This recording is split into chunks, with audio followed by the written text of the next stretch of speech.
Diputar-putar, diputar ke atas, diputar-putar, diputar ke bawah, diputar-putar, diputar ke kanan, diputar-putar, diputar.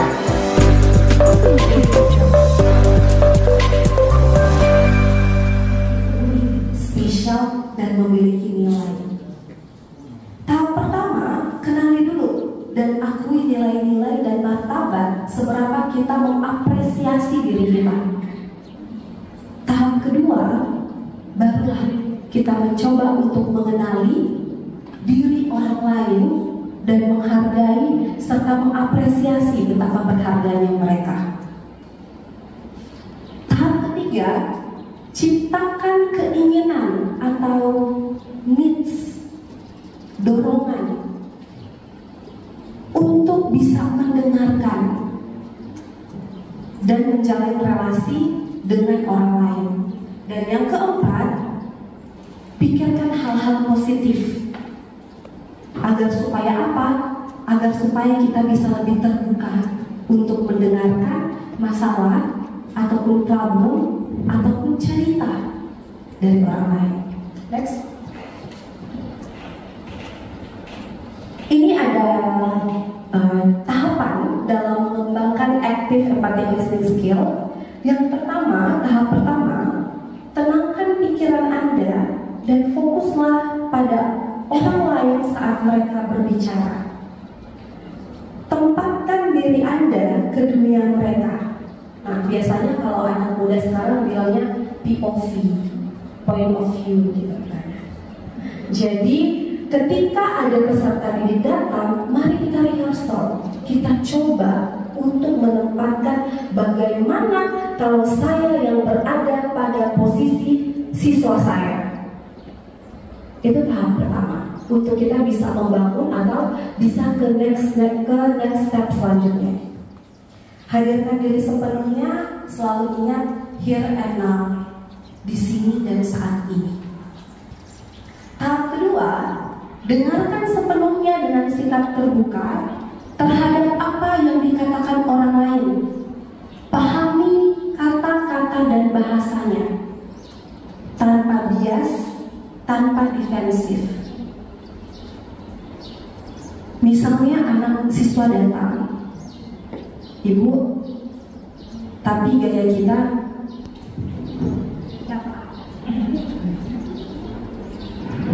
Ibu, kita mau bilang mau kaki, iyo, tunggu udah lama.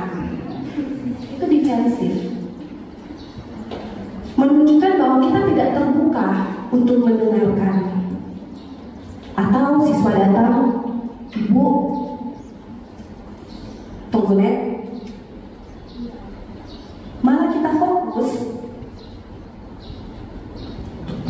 Yang terjadi, kita fokus pada yang bukan harusnya kepada siswa, tetapi kita malah fokus pada aktivitas yang kita lakukan saat itu. Nah, tahap kedua adalah ketika kita udah bisa, tahap ketiga, ketika kita udah bisa terbuka kepada siswa, mari kita dengarkan apa pikiran yang terjadi dan perasaan apa yang sedang dialaminya. Nah, kemampuan seperti ini harus diajarkan kepada siswa Bapak Ibu. Jadi ketika siswa datang, terkadang pernah nggak ada siswa datang, Ibu, kita ada masalah, kita ingin tahu mau cerita dari mana. Nah, kemudian respon kita, coba pikir-pikir dulu. Tapi kalau kita ubah dengan cara, bagaimana perasaan kamu sekarang? Pokoknya kita lagi capek, Ibu. Tanyakan dulu perasaannya dia. Apakah dia sedih, bahagia, senang? Tanyakan dulu itu. Setelah dia sampaikan perasaannya, tanyakan apa yang menyebabkan dia timbul perasaan itu. Saya lagi sedih. Tanyakan kenapa perasaan sedih ini timbul. Kenapa kamu merasa sedih? Setelah dia sampaikan perasaannya, situasi apa yang membuat dia sedih, marah, emosional, yang perlu kita tanyakan yang terakhir adalah apa yang bisa ibu bantu. Tidak ada sih ibu, kita cuma butuh teman cerita. Pada dasarnya tuh peserta didik hadir, mereka cuma butuh teman Bapak Ibu. Mereka ingin mengungkapkan hal-hal yang unik, hal-hal yang mungkin bisa kita dengarkan secara terbuka. Tapi kalau kita sudah defensif dari awal, mereka tidak akan terbuka kepada kita.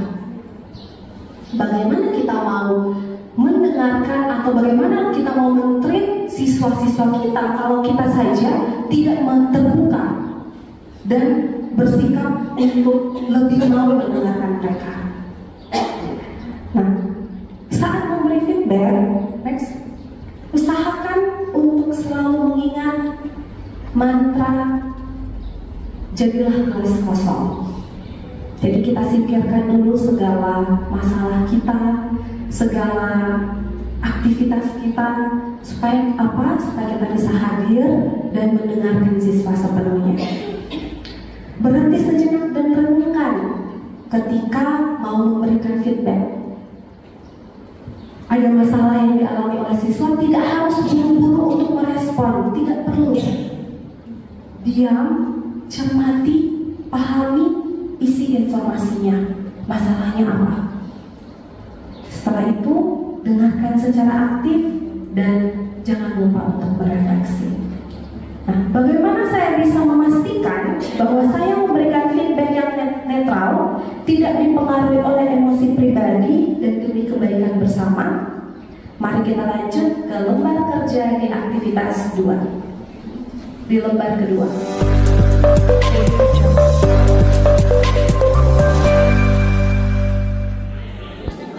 But their son is your nephew.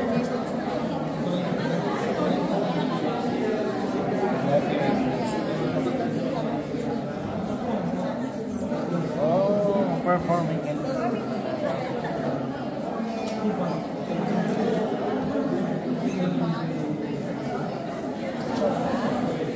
Kurang merespon itu berarti orang nggak mau bantu lagi. Tapi kalau misalnya belum coba, orang belum bisa memberi penilaian, orang suka bantu orang. Karena bisa jadi begini, bisa jadi orang suka bertemu, tapi dulu dia seperti yang tertutup tidak mau bicara, akhirnya sama-sama berpikir. Kalau berani coba, bagaimana kalau mulai besok ada satu orang jadi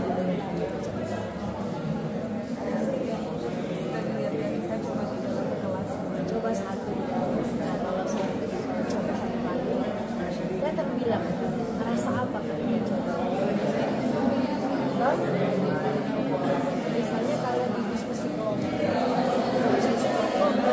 coba. Kerja bagian mana? Kalau itu jadi alasan misalnya. Kalau misalnya yang dari diskusi kelompok kan merasa aneh. Pak, ini boleh berbicara sebentar? Gimana? Ini keadaan untuk Bapak. Boleh berbicara dengan Bapak? Oh, satu menit ya, saya balas WA dulu 1 menit ya.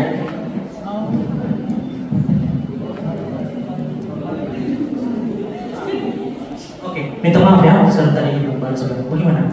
Pak, kita mau bicara. Kita berpikir sekali pikiran Bapak. Rasa stres kita Bapak. Sudah kita bicara kita dulu ya. Kita dulu.